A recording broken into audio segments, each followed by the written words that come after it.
Hello दोस्तों, सोमवार को यानी 10 अप्रैल को इलेक्शन कमीशन के द्वारा भारत की जो भी पार्टियां हैं, राजनीतिक पार्टियां हैं, उनसे रिलेटेड एक लिस्ट जारी किया गया, जिसमें कि बहुत ही चेंजेस देखने को मिले।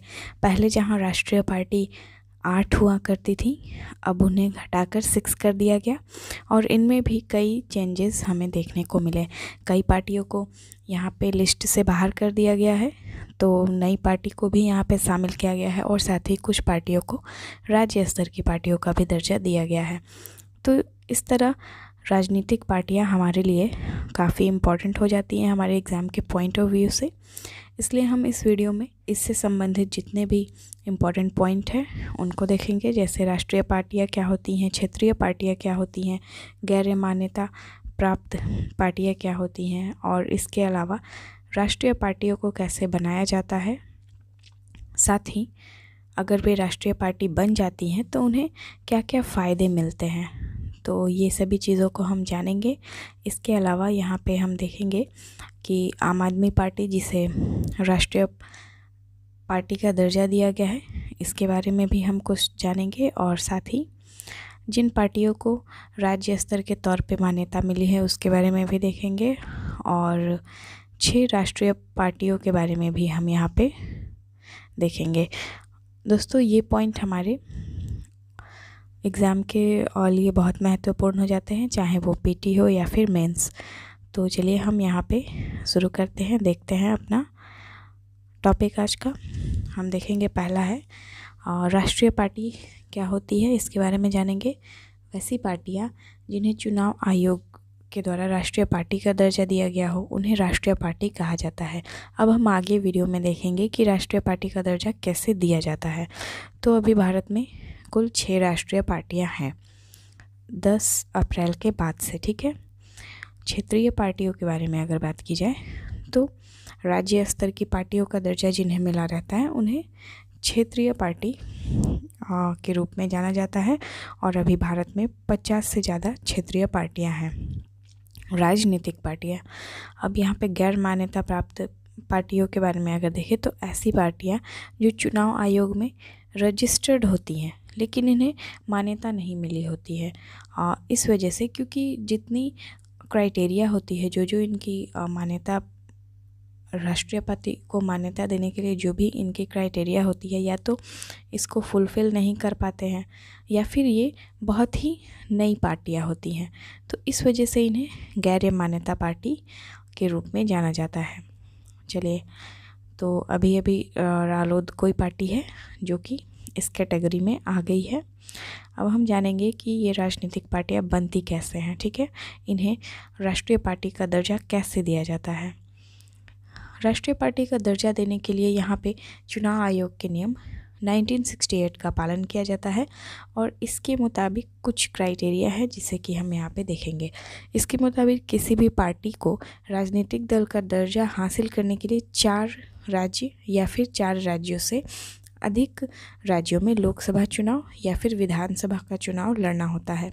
साथ ही उस पार्टी को कम से कम 6% का वोट भी हासिल करना होता है। इसके अलावा कम से कम 4 उम्मीदवार किसी राज्य या राज्यों में सांसद चुने जाएं, तो ये कुछ क्राइटेरिया है। या फिर इसके अलावा वह पार्टी कम से कम 4 राज्यों में क्षेत्रीय पार्टी का होने का दर्जा हासिल कर ले तो वो राष्ट्रीय स्तर की पार्टी हो जाती है। यहाँ पे एक और क्राइटेरिया है, जैसे कि कम से कम 2% सीटें अगर जीत जाती है, लोकसभा की कुल सीटों में से यह 2% सीटें जीत जाती हैं, तो वह जीते हुए उम्मीदवार 3 राज्यों में होने चाहिए। तो इस तरह से कुछ क्राइटेरिया है जिसे हमने अभी देखा।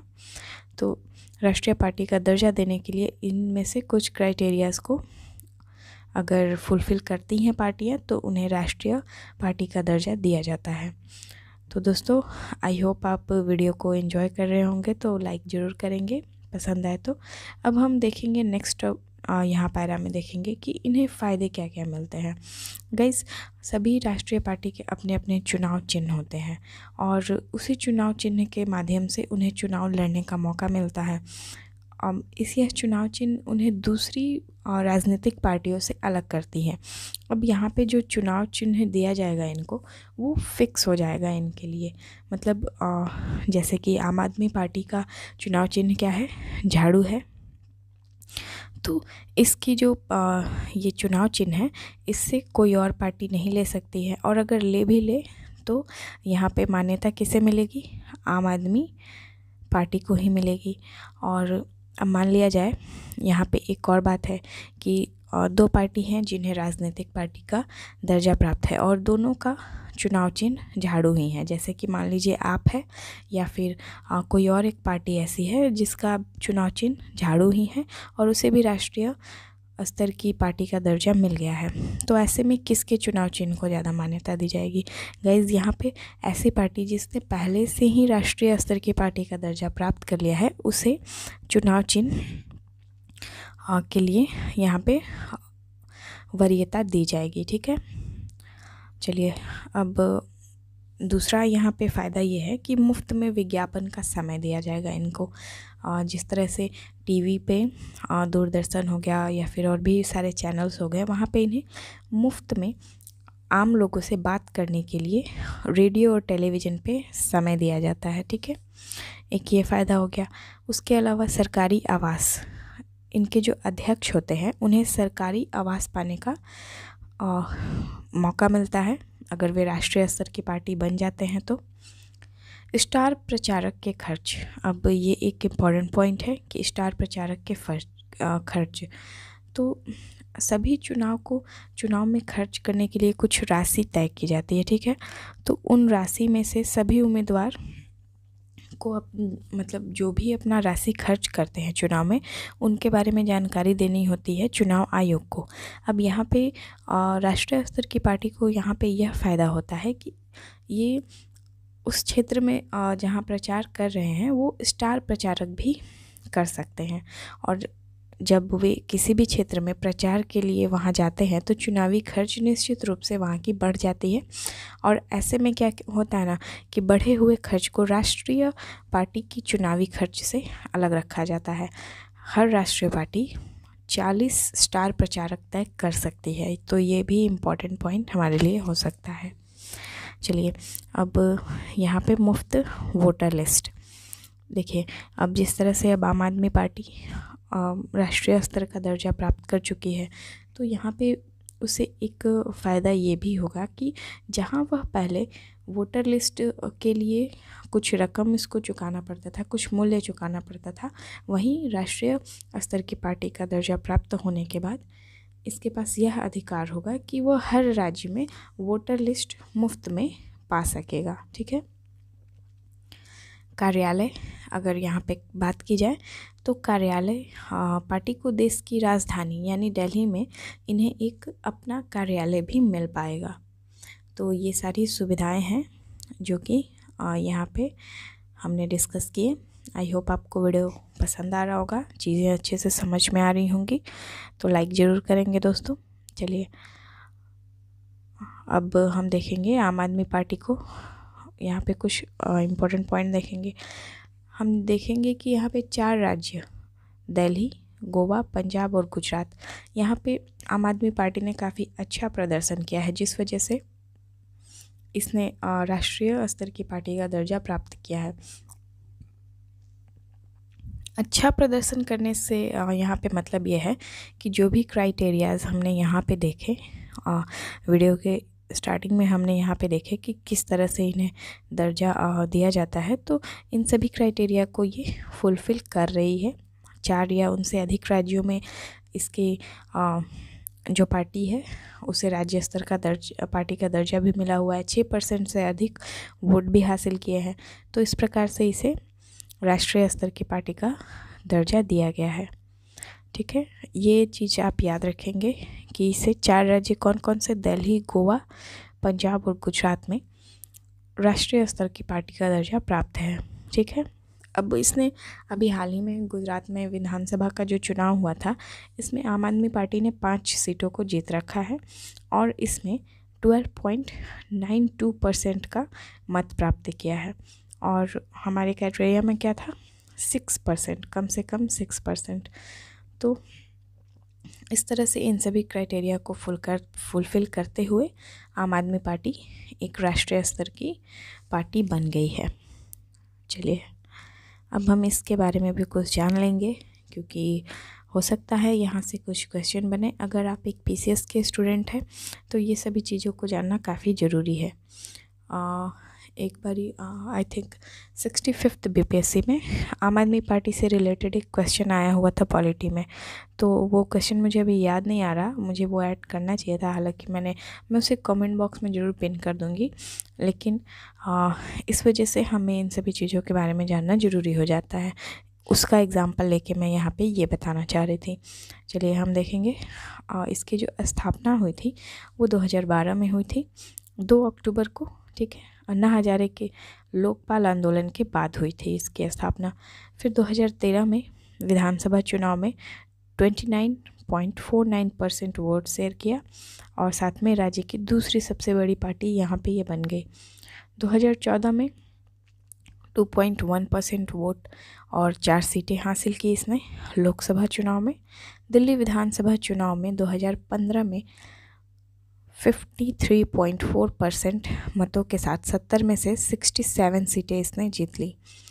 2017 में आपने पंजाब में 20 सीटें हासिल कर मुख्य विपक्षी दल का दर्जा प्राप्त कर लिया। फिर पुनः 2022 में गोवा में 6.77% वोट के साथ 2 विधायकों ने जीत दर्ज की। तो आई होप आप चीज़ों को समझ पा रहे होंगे कि किस तरह से इसने अपने सारे क्राइटेरियाज़ को फुलफ़िल किए हैं। तो और अगर हम बात करें फिर पुनः 2022 की, तो पंजाब में 42% वोट शेयर किया और साथ ही में 117 में से 92 सीटों को जीता और यहाँ पे सरकार बनाई आप सरकार ने। फिर गुजरात में जो अभी हाल ही में चुनाव हुआ था, इसमें 13%, यानी कि अगर एग्जैक्ट देखें तो 12.93% यहाँ पे इसने वोट हासिल किए हैं। तो इस तरह से इसने राष्ट्रीय पार्टी बनने की सभी शर्तों को पूरी की है। आई होप गाइज आपको चीज़ें समझ में आ रही होंगी। चलिए आगे देखते हैं। अब कुछ ऐसी पार्टियां जिनसे कि राष्ट्रीय स्तर का दर्जा वापस ले लिया गया है। जाहिर है कि ये वापस क्यों लिया गया, क्योंकि इसने अपना जो इनका वोट शेयर था ना 6% से कम प्राप्त हुआ है और हमारे क्राइटेरिया में क्या है 6% कम से कम होना चाहिए। और तो इस तरह से ये जो परसेंटेज वाला क्राइटेरिया है उसमें यह फुलफ़िल नहीं कर पा रही थी। तो राष्ट्रीय स्तर का दर्जा वापस लिया गया किन से तृणमूल कांग्रेस, जो कि ममता बनर्जी की है पार्टी, राष्ट्रवादी कांग्रेस पार्टी और भारतीय कम्युनिस्ट पार्टी। इन तीनों का नाम आप जरूर याद रखेंगे। इनसे राष्ट्रीय दर्जा वापस ले लिया गया है। और क्यों लिया गया है, क्योंकि 6% से कम वोट इन्हें प्राप्त हुए हैं। अब यहाँ पे ये भी बताया गया कि जो एनसीपी होगा और टीएमसी और जो अभी चुनाव संपन्न हुआ है नागालैंड और मेघालय में, उसके आधार पर इन्हें राज्य स्तर के दलों का रूप में मान्यता दी जाएगी। ठीक है, राज्य यानी कि इन राज्यों से राज्य स्तर का जो दर्जा है वो नहीं छीना जाएगा इनसे। अब कुछ ऐसी पार्टियां हैं जिन्हें कि राज्य स्तर की पार्टी के तौर पे मान्यता मिली है। तो बीपीएससी वाले ये ध्यान में रखेंगे, क्योंकि हो सकता है एग्ज़ाम में पूछा जाएगा कि लोक जनशक्ति पार्टी, जो कि बिहार के जो रामविलास पासवान हैं उनकी पार्टी है, अब तो वो नहीं है, उनके जो बेटे हैं उनके द्वारा इस पार्टी का संचालन किया जा रहा है। तो इसने लोक जनशक्ति पार्टी ने नागालैंड में राज्य स्तर के बतौर राज्य स्तर की पार्टी का दर्जा प्राप्त किया है। टपरा मोथा पार्टी, इसने त्रिपुरा में इस दर्जे को प्राप्त किया है। अब एक ऐसी पार्टी है जिसे कि राज्य स्तर की पार्टी के तौर पर अमान्य भी करार दिया गया है, तो ये भी हम जरूर याद रखेंगे। तो ये कौन सी पार्टी है, भारत राष्ट्रीय पार्टी। भारत राष्ट्रीय पार्टी जो कि आंध्र प्रदेश में एक राज्य पार्टी के तौर पर अमान्य करार दिया गया है। तो गाइज़ अभी ना इसका नाम भी चेंज किया गया है, भारत राष्ट्रीय पार्टी अभी इसका नाम किया गया है। मैंने जब पीडी पढ़ाया था तो आपको बताया होगा, शायद आपको अगर ध्यान होगा तो। चलिए, अगर यहाँ पे आगे देखा जाए तो देश में अब कितनी राष्ट्रीय पार्टियाँ हैं। भारतीय राष्ट्रीय Congress, Bharatiya Janata party, Bahujan Samaj party, communist party of India, मार्क्सवादी यानी CPM, national people's party NPP, पूर्वोत्तर राज्यों से है ये, और आम आदमी पार्टी जो कि अभी नई नई शामिल हुई है। तो गाइज़, ये कुल 6 पार्टियां हैं जो कि भारत में राष्ट्रीय स्तर की पार्टियों के रूप में मान्यता प्राप्त है। अब हम थोड़ा सा जान जाएंगे इसके बारे में। गाइज़, जो आम आदमी पार्टी है उसकी स्थापना हमने अभी अभी देखा कि 2012 में हुई थी और राष्ट्रीय स्तर की पार्टी का दर्जा इसे 2013 में मिली। नेशनल पीपल्स पार्टी 2013 में इसकी स्थापना हुई और जून 2014 में इसने राष्ट्रीय स्तर की पार्टी का दर्जा प्राप्त किया। बात करें बीजेपी की तो 1980 में इसकी स्थापना हुई और 1980 से 1984 के बीच में इसने राष्ट्रीय स्तर की पार्टी का दर्जा प्राप्त कर लिया। BSP यानी बहुजन समाज पार्टी, इसकी स्थापना 1984 में हुई और राष्ट्रीय स्तर की पार्टी का दर्जा 2004 में प्राप्त किया। यानी सबसे जल्दी प्राप्त किसने किया है? बीजेपी ने। कांग्रेस की बात की जाए तो स्थापना कब हुई सभी को पता है, 1885 में। सबसे पुरानी पार्टी अपने देश की, और इसे पार्टी का दर्जा 1968 में प्राप्त हुआ गाइस। फिर अगर हम बात करें कम्युनिस्ट पार्टी ऑफ इंडिया यानी मार्क्सवादी पार्टी की बात की जाए तो 1964 में स्थापना हुई और पार्टी स्तर का दर्जा इसे प्राप्त हुआ 1968 में। तो ये सभी चीज़ें थी जिसे हमें ध्यान में रखना चाहिए, ठीक है। अब बात की जाए, अगर हम बात करें यहाँ पे 1951 की, तो जो जनरल इलेक्शन हुआ था 1951 से 1952 का, उस समय कुल 14 नेशनल पार्टियां हुआ करती थी, ठीक है। तो ये चीज़ भी आप याद रखेंगे कि जब पहली बार चुनाव हुआ था उस समय 14 नेशनल पॉलिटिकल पार्टीज़ थी। चलिए हम देखते हैं यहाँ पे इन सभी चीज़ों को बहुत ज़्यादा ध्यान में रखने की ज़रूरत नहीं है कि कौन कौन सी ऐसी 14 पार्टियाँ थीं। बस ऐसे ही यहाँ पे आप एक नज़र देख लेंगे तो बस इतना याद रखेंगे कि कुल मिला के 14 नेशनल पार्टीज़ थी। तो गाइज़, आई होप आपको ये वीडियो पसंद आया होगा।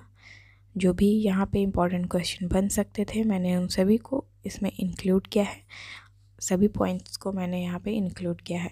तो अगर आपको इसका PDF चाहिए तो आप हमारे चैनल, जो टेलीग्राम चैनल है IQ+ Academy, वहाँ से आप ले सकते हैं, हम इसे वहाँ प्रोवाइड कर देंगे। अगर वीडियो अच्छा लगा हो तो प्लीज़ लाइक और शेयर ज़रूर करेंगे। मिलते हैं आपसे नेक्स्ट वीडियो में। जय हिंद।